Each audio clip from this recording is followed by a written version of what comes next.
빌립보서 1장 1절부터 11절까지의 말씀을 함께 읽겠습니다.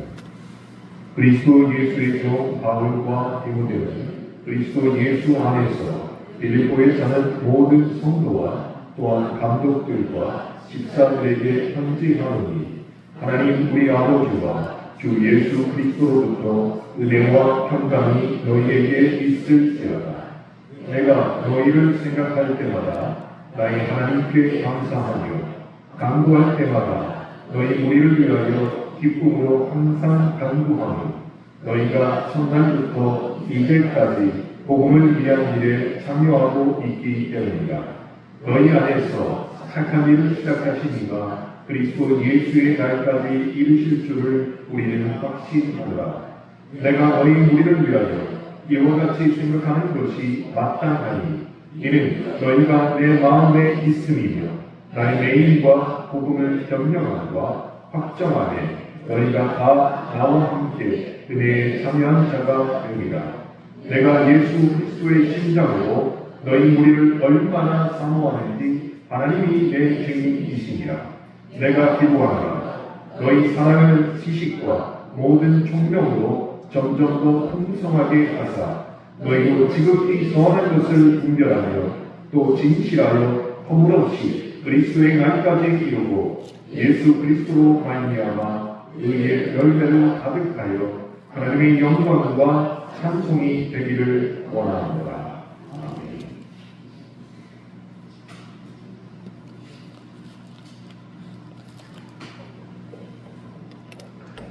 누구든지 다 본인이 좋아하는 성경 구절이 아마 있으실 것입니다. 또 그 성경 구절을 붙잡고 기도한 내용들이 우리의 믿음 가운데 분명히 있을 것입니다.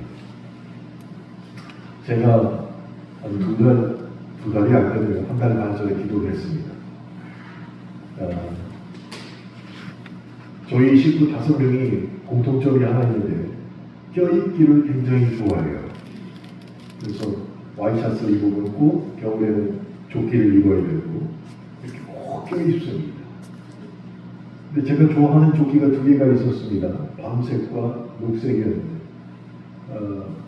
녹색이 사라져버렸어요. 아무리 찾아도 겨울이 다가와서 입으려고 했는데 없는 거예요. 그렇다고 매일 똑같은 밤색 조끼만 입을 수도 없고 그래서 저희 아내에게 도대체 어디다 놨는지 생각을 좀 해봐라. 좀 찾아내봐라 해서 저희 아내가 옷장을 다 뒤졌는데도 결국 찾지를 못했습니다. 그래서 하나님, 제가 참 조끼를 좋아하는데 조끼를 어디 싸게 살 데가 없을까요? 하고 그냥 푸념 같은 기도를 했는데 기도 끝나자마자 저에게 문자가 왔습니다. 하남동에 있는 인디안 매장에서 제가 포인트가 900점이 있다는 거예요. 그래서 굉장히 싸게 살 수 있다고. 그때 기도 끝나자마자 문자가 온 거예요. 그래서 바로 달려가가지고 그것도 이틀 동안만 세일하는 조끼 2개를 검은색 하나, 회색으로 샀습니다. 굉장히 저렴하게 샀어요. 그리고 집에 돌아왔습니다. 그리고 나서 안방을 열고 들어가서 집 침대를 봤더니 조끼가 하나 놓여져 있는 거예요. 저희 집사람이 홈플러스에 갔더니 조끼를 또 싸게 팔기는 조끼 하나 이겁니다. 사고 거예요. 그래서 그날 잃어버렸던 조끼 하나 때문에 마음이 속상해서 하나님 앞에 기도를 했더니 그날 조끼가 3개가 생긴 거예요. 대단하지 않습니까? 옆에서 꼭 듣고 계신 것 같아요. 글로벌 성경 애플리케이션 중에 U 버전이라는 애플리케이션이 있습니다. 그런데 그 U 버전이라는 애플리케이션을 통해서 보니까 2024년도에 가장 많이 검색된 성경 말씀 구절이 발표가 되었습니다. 2024년도에 바로 빌립보서 4장 6절 말씀이었습니다. 아무것도 염려하지 말고 다만 모든 일에 기도와 간구로 너희 구할 것을 감사로 하나님께 하리라. 이 빌립보서 4장 6절 말씀이 2024년도에 전 세계에 있는 사람들 중에 8억 7,500만 대의 휴대전화와 태블릿 PC 중에서 성경 말씀을 검색했을 때 제일 많이 검색된 하나님 말씀으로 선정이 되었습니다. 많은 사람들이 이 말씀을 2023년도에 정말로 붙들고 기도했다는 것이겠죠. 그런데 이 빌립보서 4장 6절의 말씀의 뜻은 사람이 사는 데 있어서 불안과 염려를 정말로 기도로 반드시 극복해야 된다, 이런 의미를 갖고 있습니다. 그 전에 있던 빌립보서 4장 4절로부터 5절 말씀은 주 안에서 항상 기뻐하라, 내가 다시 말하노니 기뻐하라, 너희 관용을 모든 사람들에게 알게 하라, 주께서 가까우시니라. 그리고 나서 빌립보 4장 6절이 연결이 됩니다. 그러니까 주님께서 가까이 계시니까 우리는 염려할 필요가 없으며 오히려 기도할 수밖에 없다라는 의미로 빌립보서 4장 4절부터 6절이 연결된 말씀인데, 그 중에서도 빌립보서 4장 6절 말씀을 전 세계에 있는 사람들 중에 2023년도에 뽑은 말씀 중에 1번이 되었다는 것이죠. 이게 왜 의미가 있냐면요, 지난 2021년도부터 2023년도까지 3년 동안 전 세계 사람들이 가장 많이 찾아봤던 성경 말씀이 이사야 41장 10장이었습니다. 3년 동안 이 말씀을 사람들이 제일 좋아하는 성경 구절로 3년 동안 사람들이 찾아봤어요. 여러분 아마 다 아실 겁니다. 한번 찾아보실까요? 이사야 41장 10절 말씀.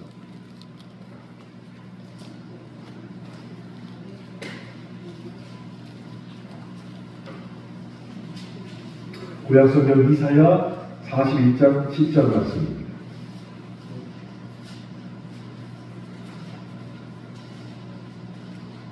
아마 암송하시는 분도 있을 겁니다. 두려워하지 말라, 이렇게 시작되죠. 이사야 41장 10절 말씀 한번 같이 읽겠습니다. 두려워하지 말라, 내가 너와 함께하리라. 놀라지 말라, 나는 내 하나님이 되리라. 내가 너를 굳세게 하리라. 참으로 너를 도와주리라.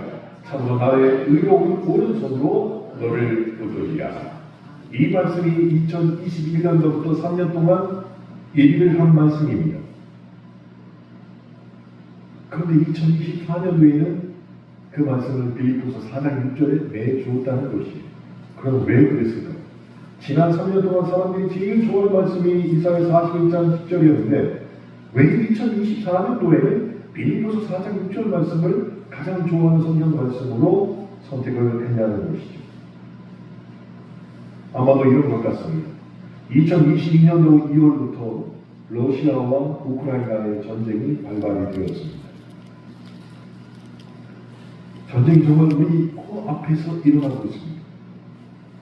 그랬더니 사람들이 빌립보서 4장 6절 말씀을 통해서 하나님을 의지하며 그리고 위로와 희망을 찾으려고 이 말씀을 더 집중스럽게 보았다는 것입니다.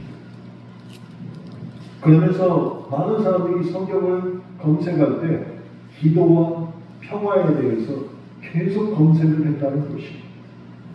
평화를 바라면 무엇을 해야 되겠어요? 기도부터 해야 된다는 생각을 그리스도인들이 갖고 있었다는 것입니다. 그렇게 2024년도에는 우리 모두의 공통의 관심사는 평화였습니다. 그 평화를 지켜내기 위해서 기도가 요구되는 현실을 지금 우리가 살아내고 있다는 것이에요. 그런데 오늘 본문 말씀으로 함께 읽은 빌립보서 1장 1절부터 11절을 보면서 우리가 생각해야 될 내용이 이것입니다. 생각만 해도 흐뭇한 교회가 역사상으로 존재했다는 것이에요. 생각만 해도 흐뭇한 교회가 역사상에 존재했다는 것입니다. 여러분, 지금 이 시간에는 미운 사람을 떠올리지 마십시오. 그리고 오직 내가 그 사람을 생각만 해도 마음이 즐겁고 기쁜 사람을 머리에 한번 떠올려 보세요. 그러면 여러분의 얼굴부터 변하게 됩니다. 자, 하나 둘 셋 한번 떠올려 보세요. 하나 둘 셋. 우리 문경만 집사님처럼 얼굴이 저렇게 변해야 됩니다. 얼마나 치를 소년처럼 하는 건지 얼굴이 변해야 돼요. 제가 쿠팡에서 검색을 해보니까 얼굴 미소를 변하게 하는 기구가 있어요. 그래서 그거를 이렇게 물고서 30분 동안 이렇게 있으면은 뱉으면 얼굴이 미소가 이렇게 웃음 짓던 사람이 이게 쭉 올라가면서 이렇게 웃음을 짓게 하는 기구가 있어요.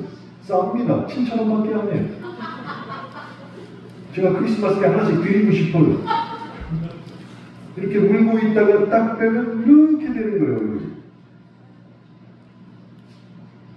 생각만 해도 흐뭇한 교회가 있었다. 생각만 해도 흐뭇한 사람이 있었다. 생각만 해도 흐뭇한 자녀가 있었다. 생각만 해도 감사하고 고마운 부모님이 계셨다. 얼마나 좋은 내용입니까? 근데 많은 사람들이 어떻게 생각합니까?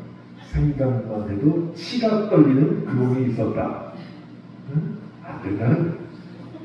오늘은 이걸 생각해야 됩니다. 생각만 해도 흐뭇한 누군가가 있었다를 생각하면서 오늘 말씀을 들으시기 바랍니다. 빌립보서는 빌립보 교회에 보낸 서신서입니다. 편지글입니다. 바울이 로마 감옥에 있을 때 빌립보 교회에 보낸 서신서이죠. 함께 교회를 세워나갔던 지체들과 또 시간이 많이 지났지만 오늘을 사는 우리 그리스도인들에게 보내는 그 메시지가 바로 빌립보서입니다. 빌립보서 1장 전반부에는 이 빌립보 교회를 향한 바울의 감사한 애틋한 기도가 집중되어 있습니다. 누군가를 생각할 때, 감사할 때 그 사람이 잘 되길 바라고 그 사람을 축복하듯이 바울은 빌립보서 1장에서 생각만 해도 흐뭇한 빌립보 교회에 대하여 그의 감사한 마음을 표현하고 있다는 것입니다. 여러분, 사랑하고 감사한 마음이 들면 사람이 참 유치해져요. 지금 생각해보면 얼마나 온몸이 막 오글거린지 모르겠습니다. 제가 저희 집사람과 고등학교 3학년 때 만나서 7년 내내하고 결혼했는데 그때 난 문학소년같이 글을 썼어요. 편지를 써주면 그들을 생각할 때마다 하얀 밤을 까맣게 지새우네요. 얼마나 멋져요? 하얀 밤을 까맣게 지새우네요. 이렇게 해서 쫙 편지를 써가지고 매번 교회 때마다 주곤 했습니다. 근데 지금 생각해보면 막 오글거려요. 근데 그때는 그게 너무나 자연스러웠어요. 왜? 생각만 해도 좋은 사람이었기 때문에. 바울 역시 마찬가지였습니다. 본인은 감옥에 갇혀 있지만 빌립보 교회를 생각하면 너무 흐뭇하고 감사하고 애틋한 마음이 든 거였어요. 그 빌립보 교회는 바울이 비록 로마 감옥에 갇혀 있어도 복음으로 사는 교회가 이미 되었기 때문이었습니다. 또 감옥에 갇힌 형제를 향해서 어떻게든 수소문하여 여전한 사랑을 전하는 교회가 이미 되었기 때문에 바울은 빌립보라는 얘기만 들어도 흐뭇하고 마음이 기뻤다는 것이죠.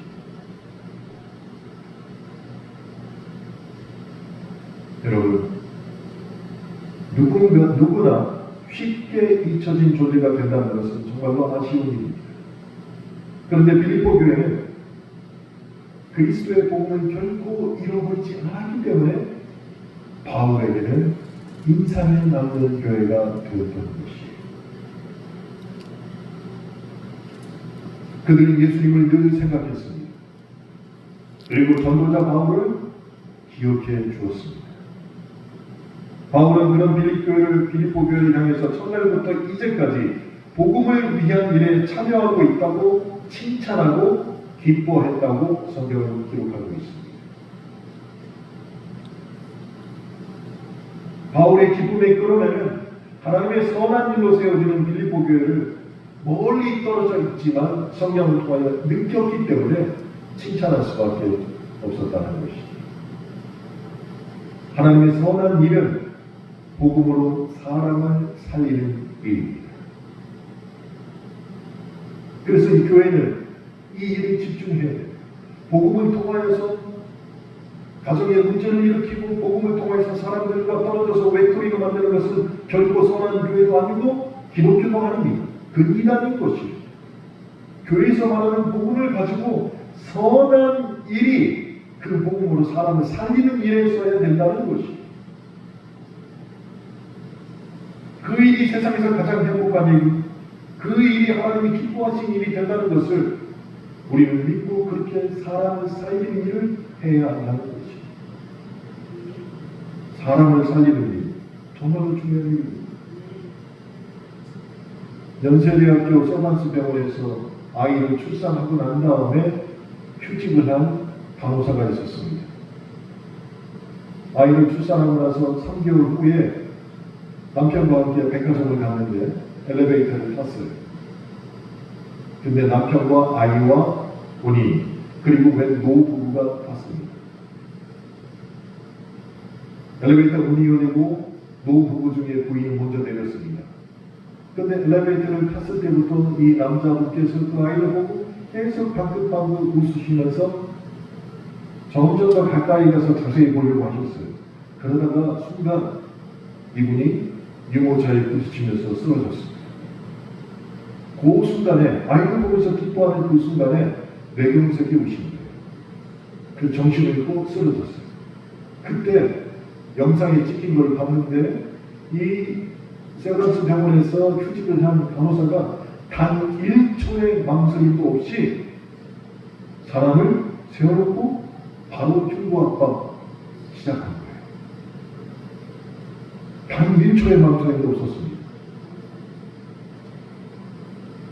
2분이 지나니까 백화점 측에서 심장 제동기를 갖고 왔는데 이미 이분이 이번 시작해서 그분이 깨어나서 자기 발로 일어나서 걸어가게 되는 거예요. 그런데 그 전에 정신을 차리고 일어나자마자 그 엘리베이터에서 처음 만난 사이잖아요.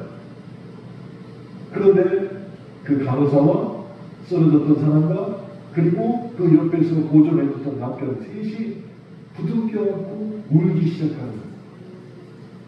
처음 만난 사이였는데 약 2분 동안 흉부압박을 통해서 사람을 살리고 나자마자 서로 부둥켜 안고 막 셋이 울기 시작하는 거예요.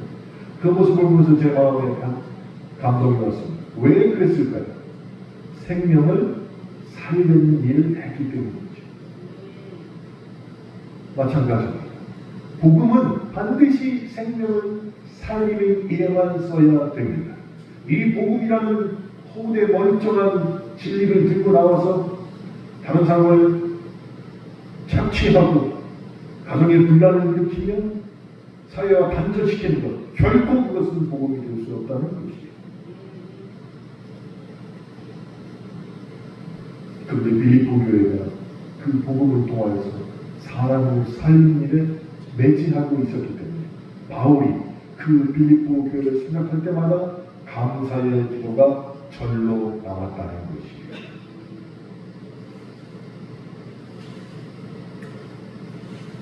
우리가 함께 읽었지만 빌립보서 1장 8절에 바울은 빌립보 교회를 얼마나 사모하는지 하나님이 내 증인이시다라고까지 말하고 있습니다. 바울의 마음이 너무 좋은 거예요. 너무 행복한 것입니다. 그런데 본인은 비록 감옥에 있지만 그 기쁜 일을 들을 때마다 생각할 때마다 감옥에 있다는 것이 아무런 문제가 되지 않을 정도로 기뻤다는 것이.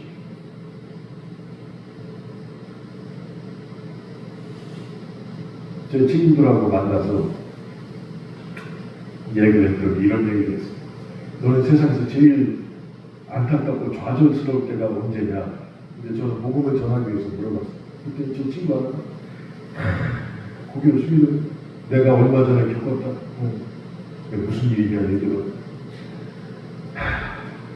우리 집사람이 친정에 간다고 일주일 동안 가 있을 거라고 했다고 내가 속으로 얼마나 기뻤는지. 그래서 막 용돈도 더 줬다는 거예요. 가서 장인장을 잘 모시고 맛있는 거 먹고 재밌게 놀다 와. 해가지고 막 돈까지 줘가면서 보냈다는 거예요. 왜? 일주일 동안 이제 자기 세상이니까. 그래가지고 그날 저녁에 애들 불러가지고 집에서 이제 거하게 술 한잔하고 재밌게 놀아야지 하고 애들한테 다 연락을 했는데 뱀이 띵동 울리더니 아니 자기 부인이 들어온다는 거예요. 그래서 왜 왔냐고 했더니 엄마 아빠가 오지 말라고 했더니 다시 왔다는 거예요. 그렇게 어처구니없고 세상이 무너질 것 같은 생각이 든다. 그 사람이 왜 그랬을까요? 제 친구가. 그래서 어떻게 넌 그렇게 사는데 그러냐 했더니 이유를 들어보니까 그럴 만도 해요. 지금까지 50이 넘어서까지 그렇게 열심히 벌어와 줬는데 50이 넘은 나이로 한 달 용돈 13만 원으로 사네요. 13만 원. 경제권을 부인에게 줬더니 한 달 용돈을 13만 원만 준다고. 그래서 왜 13만 원만 주냐? 너 밥은 회사에서 주니까 밥은 사 먹고 기름은 내가 넣어주니까 타고 다니고 커피값 13만 원이면 되지. 할 말이 없더라는 거예요. 그런 부인을 생각하면 생각만 해도 흐뭇할까요? 어떻게 될까요? 모르겠습니다. 저는 그런 일이 없어서. 여하튼 간에 바울은 본인이 갇혀있는 감옥에서도 빌립보 교회만 생각하면 그렇게 감사하고 기뻐했다는 것이. 왜요? 인생을 살리는 복음에 집중하고 있는 교회라는 것을 알았기 때문입니다. 사랑하는 성도 여러분, 우리 마음 가운데 가장 기쁘고 감사한 일이 무엇일까라고 한번 생각해보면 우리가 속해 있는 교회가 복음에 참여하고 있고 영혼을 살리고 있고 복음을 확장해 갖고 있다면 그것만큼 기쁜 일도 아마 없을 것입니다. 그래서 우리는 교회를 세우고 전도를 나가고 복음을 가르치고 구제하며 그렇게 생각되는 교회를 떠올릴 때마다 흐뭇한 마음이 들 수밖에 없다는 것이에요. 그래서 바울은 그런 사랑하는 마음으로 기도하기 시작했습니다. 4절을 보니까 간구할 때마다 라고 바울이 말을 했습니다. 이 말이 무슨 뜻입니까? 계속 그렇게 기도했다는 것을 말하고 있는 것이에요. 빌립보 교회를 생각할 때마다 내가 간구하더라. 나는 계속 그렇게 기도하고 있다라고 말하고 있는 것입니다. 그런데 어떤 마음입니까? 목자의 심정으로 교회와 그리고 성도들을 위해서 매일같이 기도하고 있다는 것입니다.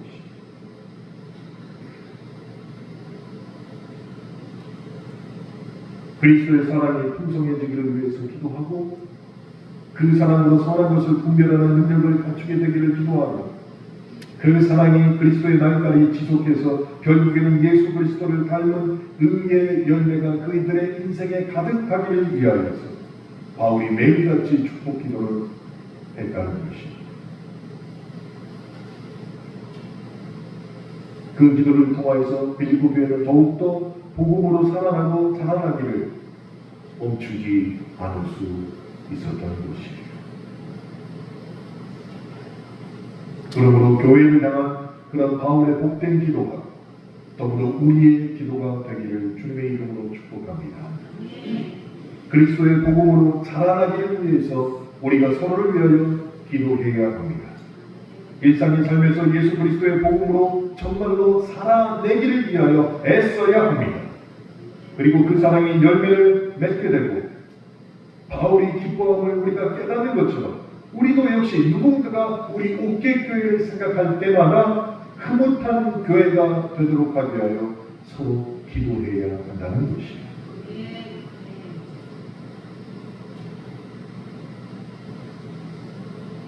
그렇게 되기 위해서 우리는 무엇을 해야 할까요? 정말로 우리의 기도가 어떤 내용으로 되어야 된다는 것을 빌립보서를 통해서 알게 되었다면 그렇게 되기 위해서 내가 무엇을 변해야 되냐는 것이에요. 첫째로 돈을 내어도 노하기를 더디하라는 주의 말씀을 지켜야 한다는 것입니다. 돈을 내어도 노하기를 더디하라는 이 말씀을 우리가 반드시 지켜야 됩니다. 성경은 이렇게 말씀하셨습니다. 다툼의 시작은 뚝에서 물이 새는 것과 같다라고 말이죠. 다툼의 시작은 뚝에서 물이 새는 것과 같다. 여러분, 뚝에서 물이 되면 어떻게 되는지 우리는 너무나도 잘 알고 있습니다.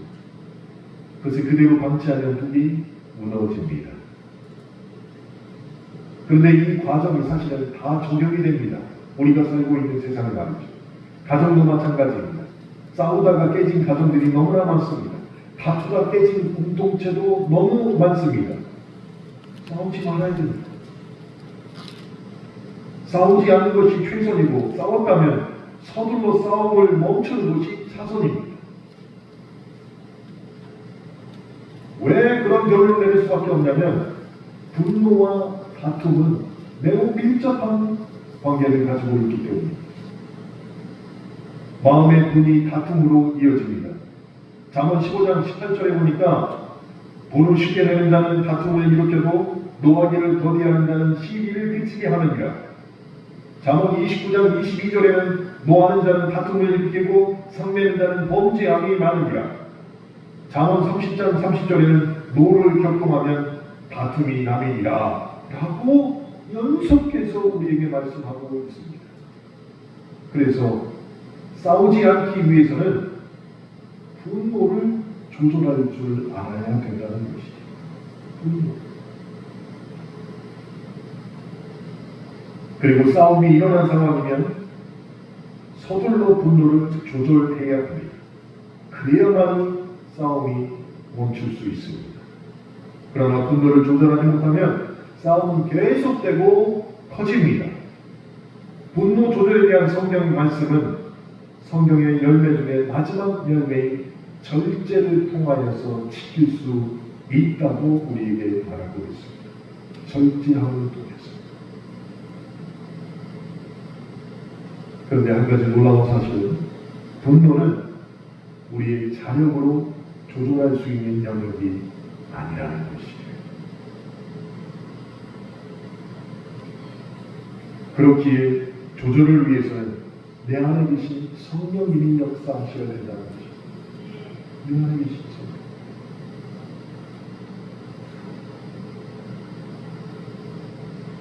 에베소서 4장 26절부터 27절에 보니까 분을 내어도 죄를 짓지 말며 해가 지도록 분을 품지 말고 마귀에게 틈을 주지 말라라고 명령형으로 말씀을 하셨습니다.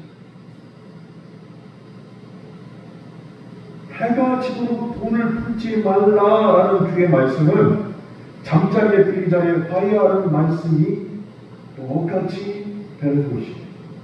잠자리에 들기 전에 화해하라는 것이에요. 근데 그 쉬운가는 해야 됩니다.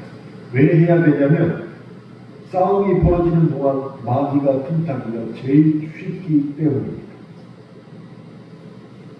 별것 아닌 일로 싸웠는데 그 틈을 마귀가 타고 들어와서 심각한 문제로 만들 수 있다는 것입니다. 그래서 작은 싸움이 시간을 끌면 큰 싸움이 됩니다. 사소한 다툼인데도 시간을 끌면 심각한 다툼이 됩니다. 왜 그렇습니까? 마귀에게 틈을 줘서 그렇습니다. 싸움을 시작하는 순간 마귀에게 우리가 초청장을 보내는 것이에요. 그래서 최대한 빨리 그 초청장을 우리가 걷어들여야 됩니다. 그 걷어들이는 방법이 바로 화해가 되는 것인데 화해가 마귀에게 보내는 초청장을 취소하는 버튼이 되는 것이에요. 그런데 사람들은 이렇게 말을 합니다. 싸움이 생겼을 때는 어떻게 해야 되느냐? 야, 서로 좀 떨어져 있어 라고 얘기합니다. 며칠 시간을 갖는 것이 차라리 낫겠다. 며칠 동안이라도 좀 떨어져 있어. 이렇게 세상에서는 얘기를 하죠. 그런데 성경은 그것과 전혀 다른 말씀을 하고 계십니다. 성경은 뭐라고 했다고요? 해가 지기 전이라도 풀어야 된다는 것이에요. 시간을 정확하게 성경은 딱 정해놨습니다. 해가 지기 전에 풀어라. 왜요? 자야 됩니다. 뭐 자려면 빨리 풀고 자라는 것이에요. 그래서 부부간에 정말로 사이가 좋으실 때 여쭤볼게요. 나집사님 지금 사이 좋아요? 사이 좋으세요? 최고예요? 뒤에 계신 나집사님이 도대체 이해가 안 된다고 어떻게 몇 년을 사는데 최고야. 오늘 한집사님, 양집사님 사이 좋으세요? 네, 좋습니다. 하여튼 그냥 부부간의 사이가 정말로 좋을 때 이렇게 약속하시길 바랍니다. 우리 싸우지 말자. 만약 싸웠다면 해지기 전에 풀자. 우리 풀고 자는 걸 기본으로 하자. 풀지 않고는 잠을 자지 않는 걸 맞아. 풀지 않았으면 절대 잠을 자지 말자. 그리고 우리 사과하면 받아주고 용서한 것은 재론하지 말자. 이렇게 합의를 봤으면 좋겠어요. 마지막에 아마 여자분들이 이게 마음에 재론하지 말자. 평생 써먹어야 될 일인데 아니요. 푸는 것은 재론하면 안 됩니다. 재론하면 안 돼요. 어떻게 약속하실 수 있겠어요? 지금 하지 말고 누가 봐도 사이가 정말 좋을 때 이 약속을 하라는 거예요.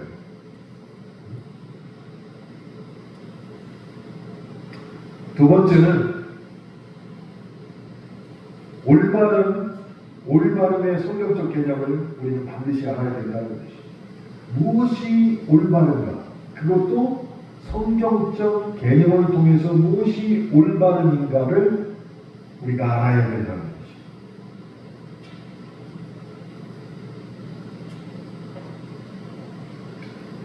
미국에서는 트럼프 대통령이 당선이 되었습니다. 그런데 트럼프 대통령이 해리스와 함께 미국 대선을 치르고 있을 때 주요 쟁점 중 하나가 정치적 올바름이 무엇인가에 대한 토론이 계속 있었어요. 무엇이 정치적으로 올바릅니까? 그래서 제가 사전을 찾아봤습니다. 그랬더니 정치적 올바름은 다른 사람에 대한 부정적 평가 및 차별을 피하거나 바로 잡으려는 사회적 운동, 이렇게 쓰여져 있습니다. 이게 정치적 올바름의 사전적 의미예요. 그런데 그 의미가 너무나 옳게 보이긴 하지만, 그리고 중요한 가치이기도 하지만, 그럼에도 불구하고 정치적 올바름에 대해서 논란이 둘러싸여서 계속 싸우고 있어요. 왜 싸우냐? 한쪽은 여고, 한쪽은 야이기 때문에. 한쪽은 공화당이고, 한쪽은 민주당이기 때문에. 한쪽은 국민의힘이고, 한쪽은 민주당이기 때문에. 이게 막 계속 싸우는 거예요. 우리가 볼 때는 이게 정치적 올바름이다. 아니다. 우리가 볼 때는 이게 정치적 올바름이다. 똑같은 개념의 말을 놓고 서로 싸운다는 것이에요. 그러면 정말로 정치적 올바름은 무엇인가? 성경에 어떻게 표현되고 있을까요? 성경에도 이것에 대한 견해가 있을까요? 열왕기하 15장을 보시면 북이스라엘 왕 살룸의 이야기가 나옵니다. 이 살룸의 인생을 통해서 우리가 교훈을, 정치적 올바름에 대한 교훈을 얻을 수가 있습니다. 자, 역사학자인 요세푸스가 있습니다. 예수님과 거의 동시대를 살면서 아주 자세하게 그 당시의 상황을 기록했던 역사학자가 요세푸스예요.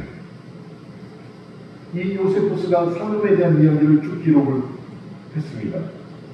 살룸은 스가랴 왕의 신하이면서 친구였습니다. 지금으로 말하면 대통령이 딱 국무위원으로 임명을 했는데 그 사람이 친구였던 거예요. 그런 식이죠. 그런데 이 스가랴가 왕위에 오른 지 6개월 만에 친구이자 신하였던 살룸이 반역을 일으켰습니다. 그리고 열왕기하 15장 10절에 보면 백성 앞에서 스가랴를 쳐 죽였습니다. 자기 친구이자 자기 역사람이 신하였는데 그 왕을 백성 앞에서 쳐 죽였어요. 왜 그랬을까요? 내가 생각했던 이게 정치적 올바름인데 너는 내 친구이지만 잘못된 정치적 올바름을 갖고 있다. 그러니까 내가 반역을 일으켜서 너를 처단한다 하고 죽여버린 거예요. 근데 어떻게 이런 일이 가능했을까요? 스가랴는 가장 강력한 왕권을 자랑했던 여로보암 2세의 아들이었습니다. 그런데 여로보암 치하에서 이스라엘은 정말로 겉으로는 화려했지만 그 이면에는 매우 깊은 갈등이 잠재되고 있었어요.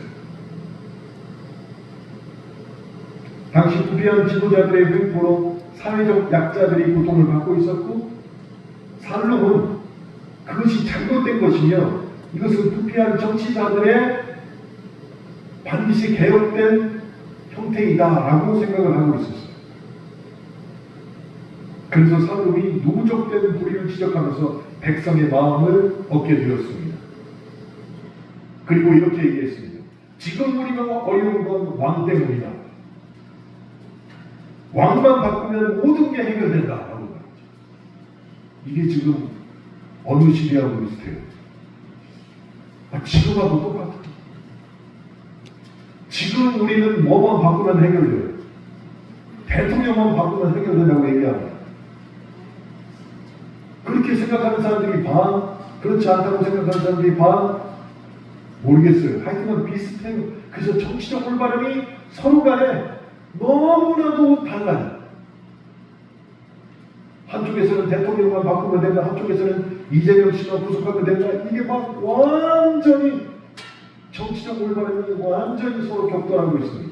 근데 열왕기 하에서도 그와 똑같은 사건이 있었다는 것이죠.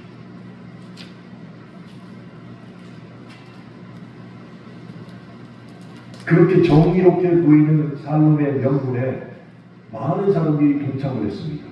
그리고 그 반역이 성공을 했습니다. 그래서 살롬 왕조가 이스라엘에 세워졌는데 이제 왕권을 잡았잖아요. 그러니까 정말로 자기가 믿고 있는 정치적 올바름을 통해서 나라를 굳게 세워야 되는데 한 달 전화로 끝났습니다. 한 달 후에 살롬이 문하햄이라는 사람에게 스가랴를 쳐 죽인 것처럼 똑같이 쳐 맞아 죽었어요. 한 달 후에 딱 한 달 후에 어떻게 도대체 이럴 수가 있냐는 것이 내 정치적 올바름으로는 여로보암 이사의 아들 스가랴가 너는 잘못했다. 그래서 내가 너를 처단한다고 죽였습니다. 그리고 나서 내 정치적 올바름으로 나를 굳건히 세워야지 했는데 한 달 후에 문하햄에게 똑같이 자기가 처음 맞아 죽었다는 것이 올바른 명분을 내서서 혁명에 성공했는데 그 유효기간이 불과 한 달이었습니다. 그럼 무엇이 문제였냐는 것이 살롬에 관한 기록에는 한 가지 특이한 점이 있습니다. 살롬에 대한 하나님의 평가가 열왕기 하에는 아무데도 없다는 것이. 대부분의 인물들에 대해서는 하나님께서 그를 마음에 들어있는지, 그를 어떻게 사용했는지 하나님에 대한 평가가 그 인물 뒤에 나오는데 살롬에 대해서는 그 어떤 하나님의 평가가 성경에 나오지 않는다는 것이. 거의 유일한 경우입니다. 그럼 이게 도대체 무슨 뜻일까요? 그가 하나님과 전혀 상관없는 삶을 살았다는 것이. 그가 전혀 하나님과 상관없는 삶을 살았습니다. 다른 말로 하면 하나님 없는 정의는 강력한 명분일 수 있지만 결코 오래가지 못한다는 것이. 그래서 오늘 우리가 나라를 위해서 기도할 때 이렇게 기도해야 됩니다. 오늘 유명식 집사님 기도 잘하셨습니다. 누가 선인지 누가 악인지 우리는 몰라요. 그들의 명분만 보면 그 사람이 옳은 것 같아. 또 이쪽만 들어보면 이 사람도 옳은 것 같아. 그러나 그들의 마음속에 뭐가 있는지 우리는 전혀 알 수 없습니다. 누가 알아요? 하나님만 아십니다. 하나님에 대한 평가가 그들에게 임했는지 안 임했는지 하나님만 아신다는 것이. 그래서 남을 위해서 기도할 때 하나님 내가 살롬의 일을 열왕기 하에서 봤는데 하나님 없는 이 정치적 올바름은 결코 오래가지 못한다는 것을 보게 되었습니다. 그러니 하나님께서 선과 악을 구별하시고 하나님이 판단하시옵소서. 우리 이렇게 기도하는 것이 성경적으로 옳다는 것입니다. 여러분, 지금도 마찬가지입니다. 요즘 우리나라 사회에서 가장 강력한 명분 중 하나가 무엇입니까? 인권입니다. 인권.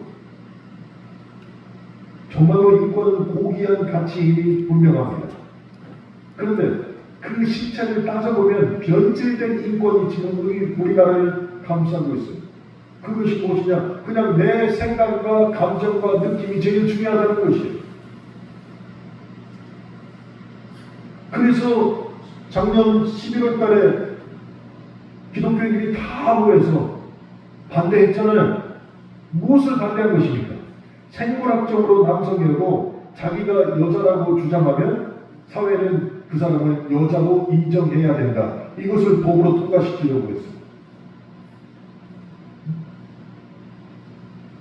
지금 유럽에 가면 화장실이 우리나라처럼 남자, 여자 화장실이 없어요. 그냥 화장실이 하나예요. 여자는 여자 화장실에 들어가고 남자는 남자 화장실에 들어가야 되는데 나는 사람들이 남자라고 하지만 내 안에 있는 이면은 난 여자다. 여자 화장실에 들어가는 거예요. 그러니까 아예 화장실을 하나로 만들어버린 거예요. 아무 상관없다는 것이. 오직하면 올림픽에 출전한 여자 권투 선수 중에 생물학적으로 남자인 애가 내 안에 있는 내면은 여성입니다 하고 권투 시합에 나왔어요. 그래 지금 금메달을 땄습니다.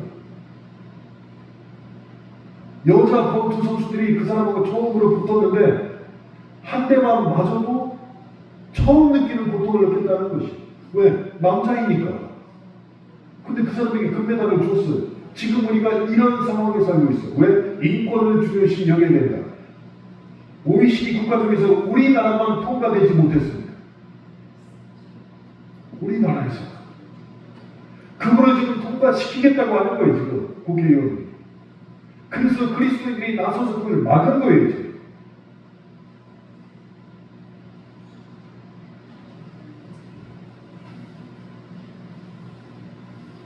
인권이라는 것을 앞세워서 지금 주관적인 것이 객관적인 것을 압도하고 있다는 것이에요. 그렇게 되니까 우리 사회의 결과는 분열과 갈등이 더 증폭하는 것이에요.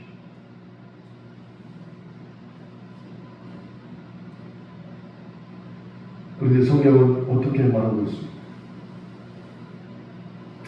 한 성도가 계셨는데 그분의 아들이 주의력 결핍증과 행동장애가 있었습니다. 우울증도 있었어요. 학교 생활이 매우 어려웠습니다. 조금이라도 자기가 억울한 일을 당하면 감정 조절이 안 돼서 수업을 할 수 없을 만큼 거세게 항의하고 시끄럽게 만들었어요.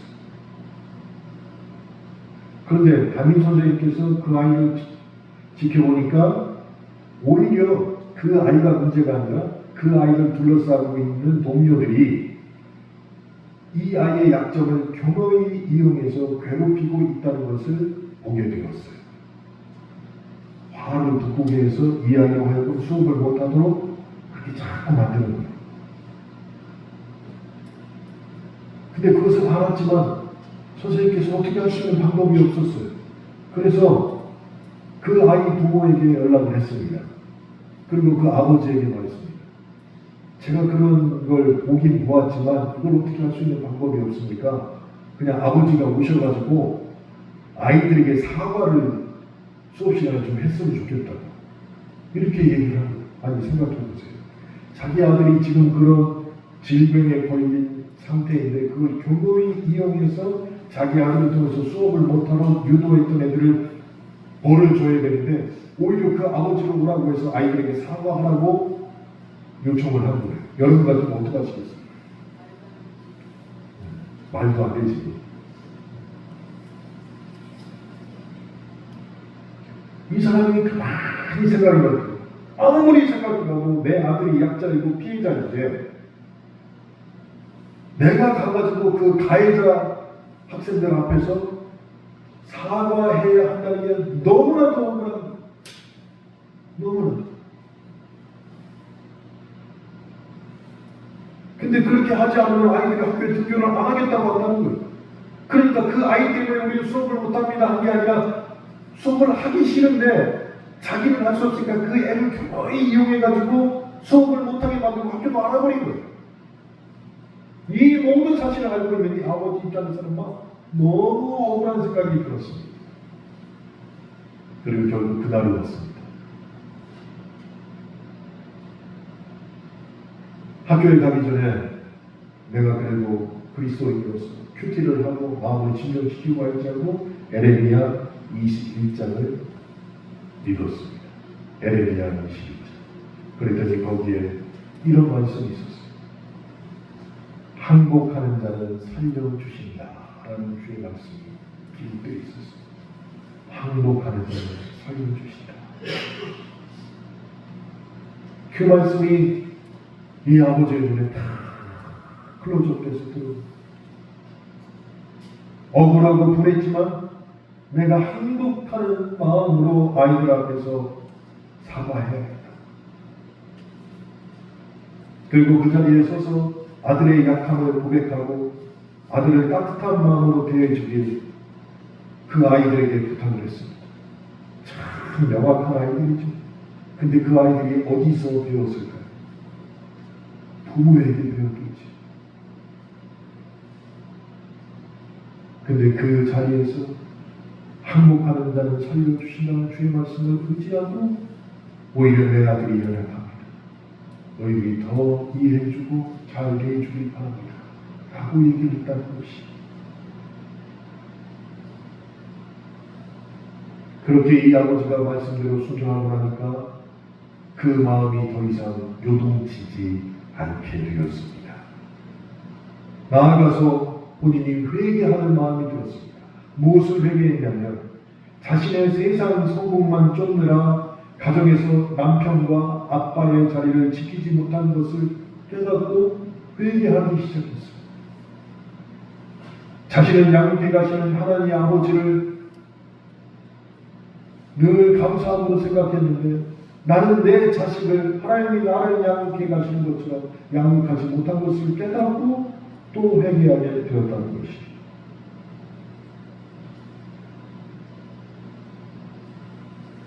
그러면서 고백합니다. 성도로서 이게 정말로 진정한 올바름이 아니냐라고 말이죠.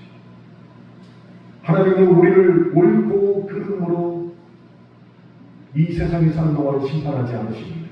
물론 마지막 심판이 있습니다. 그러나 이 세상에 사는 동안에는 우리의 옳고 그름으로 우리 개개인을 심판하지 않으신다는 것이에요. 왜 그렇습니까? 독생자를 화목제물로 내어주심으로 이미 우리를 구속하셨기 때문입니다. 따라서 우리는 억울한 사건 앞에서 옳고 그름을 따지며 싸울 것이 아니라 죄인을 구속하신 하나님의 공의를 의지하고 그 하나님의 공의가 우리 삶에 적용되도록 기도해야 한다는 것이죠. 다시 말해서 우리가 성도로서 추구할 올바름은 정치적 올바름이 아니에요. 그럼 성도로서 무슨 올바름을 추구해야 됩니까? 구속사적 올바름을 우리의 일상 가운데 바라보고 따라가야 한다는 것이. 하나님이 나를 사랑하시고 나를 양육하시고 나를 위해 주 예수 그리스도를 보내주신 것을 믿고 그런 구속사적 올바름으로 내 삶을 이어가야지라고 결정해야 한다는 것입니다. 그렇게 구속사적 올바름은 날마다 주의 말씀을 듣고 행하는 올바름이 되어야 된다는 것이. 이것이 두 번째로 우리가 해야 하는 기도의 내용이 되어야 한다는 것입니다. 사랑하는 성도 여러분, 모든 올바름의 기준이신 우리 주님의 성탄을 준비하는 대림절을 우리는 이미 지냈습니다. 그리고 25일까지 매일같이 주님 맞을 준비를 하면서 우리는 살아가야 됩니다. 이 중요한 기간에 천국의 소망과 즐거움이 우리 모두에게 있기를 원합니다. 우리가 해야 하는 기도의 내용이 반드시 오늘 저녁에 말씀드린 두 가지를 포함하여 기도하시길 주님의 이름으로 권면합니다. 같이 기도하겠습니다.